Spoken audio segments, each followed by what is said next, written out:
Hello ವೀಕ್ಷಕರೇ, ಎಲ್ಲರಿಗೂ RK art roll Kannada ಚಾನಲ್ಗೆ ಆತ್ಮೀಯ ಸ್ವಾಗತ. ನೀವಿನ್ನು ನಮ್ಮ ಚಾನಲ್ಗೆ ಸಬ್ಸ್ಕ್ರೈಬ್ ಮಾಡಿಲ್ಲ ಅಂದರೆ ಈ ಕೂಡಲೇ ಸಬ್ಸ್ಕ್ರೈಬ್ ಮಾಡಿ.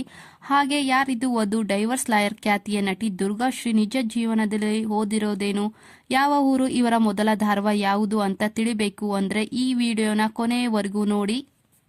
ವಧು ಕಲರ್ಸ್ ಕನ್ನಡ ವಾಹಿನಿಯಲ್ಲಿ ವಧು ಧಾರಾವಾಹಿ ಪ್ರಸಾರವಾಗುತ್ತಿದೆ. ಈ ಸೀರಿಯಲ್ನಲ್ಲಿ ನಾಯಕಿ ವಧು ಪಾತ್ರಕ್ಕೆ ಜೀವ ತುಂಬುತ್ತಿರುವ ನಟಿ ಅಂದರೆ ದುರ್ಗಾಶ್ರೀ. ವಧು ಸೀರಿಯಲ್ನಲ್ಲಿ ಡೈವರ್ಸ್ ಲಾಯರ್ ಆಗಿ ದುರ್ಗಾಶ್ರೀ ಕಾಣಿಸಿಕೊಂಡಿದ್ದಾರೆ. ಹೇಳಿಕೊಳ್ಳಕ್ಕೆ ಡೈವರ್ಸ್ ಲಾಯರ್ ಆಗಿದ್ರು ಜೋಡಿಗಳನ್ನು ಒಂದು ಮಾಡುವುದು ಇವರ ಹೆಬ್ಬಯಕೆ. ಹಾಗೆ ಧಾರಾವಾಹಿಯಲ್ಲಿ ವಧು ಅಂದ್ರೆ ನಿಜ ಜೀವನದಲ್ಲಿ ಇವರ ಹೆಸರು ದುರ್ಗಾಶ್ರೀ. ಇವರು ಹುಟ್ಟಿದ್ದು ಬೆಳೆದಿದ್ದೆಲ್ಲ ಬೆಂಗಳೂರಿನಲ್ಲಿ. ಇವರ ತಾಯಿ ಹಾಗೂ ಅಜ್ಜಿಯ ಊರು ಚಿತ್ರದುರ್ಗ. ಇನ್ನು ಇವರ ವಿದ್ಯಾಭ್ಯಾಸ ಕಾವೇರಿ ಹೈಸ್ಕೂಲ್ನಲ್ಲಿ ಮಾಡಿರೋದು. ಹಾಗೆ ದುರ್ಗಾಶ್ರೀ ಅವರು ನಾಗಾರ್ಜುನ PU ಕಾಲೇಜಿನಲ್ಲಿ ಓದಿದ್ದಾರೆ. ಇನ್ನು ಆಚಾರ್ಯ ಇನ್ಸ್ಟಿಟ್ಯೂಟ್ನಲ್ಲಿ ದುರ್ಗಾಶ್ರೀ ಅವರು BCom ಪದವಿ ಪಡೆದಿದ್ದಾರೆ. ಹಾಗೆ ದುರ್ಗಾಶ್ರೀ ಅವರ ಜನ್ಮದಿನ ಜೂನ್ 29, 1992 ಸೋಮವಾರ ಹುಟ್ಟಿದ್ದಾರೆ.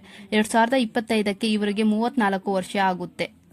ನಟಿ ದುರ್ಗಾಶ್ರೀ ನಟನೆಯ ಮೊದಲ serial Netravati. Power star Puneeth Rajkumar ಅವರ ಪ್ರೊಡಕ್ಷನ್ ಅಲ್ಲಿ ತಯಾರಾದ ಸೀರಿಯಲ್ ಇದು. ನೇತ್ರಾವತಿ ಧಾರಾವಾಹಿ ಮೂಲಕ ಪುನೀತ್ ರಾಜ್ಕುಮಾರ್ ಲಾಂಚ್ ಮಾಡಿದ ಪ್ರತಿಭೆ ದುರ್ಗಾಶ್ರೀ. ನನ್ನನ್ನ ಅಪ್ಪು ಸರ್ ಲಾಂಚ್ ಮಾಡಿದ್ದಾರೆ ಅಂತ ಹೆಮ್ಮೆಯಿಂದ ಹೇಳಿಕೊಳ್ಳುತ್ತಾರೆ ನಟಿ ದುರ್ಗಾಶ್ರೀ. ಹಾಗೆ ನೇತ್ರಾವತಿ ಧಾರಾವಾಹಿಯಲ್ಲಿ ನನ್ನ ಆಕ್ಟಿಂಗ್ ನೋಡಿ ಆ ಮಗು ತುಂಬಾ ಚೆನ್ನಾಗಿ ಆಕ್ಟಿಂಗ್ ಮಾಡ್ತಿದೆ ಅಂತ ಅಪ್ಪು ಸರ್ ಫೋನ್ ಮಾಡಿದ್ರು ಎಂದು ಅವರನ್ನ ತುಂಬಾ ಮಿಸ್ ಮಾಡ್ಕೊಳ್ತೀನಿ ಅಂತ ಒಂದು ಇಂಟರ್ವ್ಯೂನಲ್ಲಿ ಹೇಳಿದ್ದಾರೆ. ಅವರ ಆಶೀರ್ವಾದ ಯಾವಾಗಲೂ ನಮ್ಮ ಮೇಲೆ ಇರುತ್ತೆ ಅಂತ ನಂಬಿದ್ದೇನೆ ಎಂದು ನಟಿ ದುರ್ಗಾಶ್ರೀ ಅವರು ಹೇಳಿದ್ದಾರೆ. ಹಾಗೆ ಇವರು ತೆಲುಗು ಸೀರಿಯಲ್ನಲ್ಲಿ ಕೂಡ ಮಾಡಿದ್ದಾರೆ. ಅರ್ಧಾಂಗಿ ಎಂಬ ಧಾರಾವಾಹಿನಲ್ಲಿ ಇವರು ಅಭಿನಯಿಸಿದ್ದಾರೆ.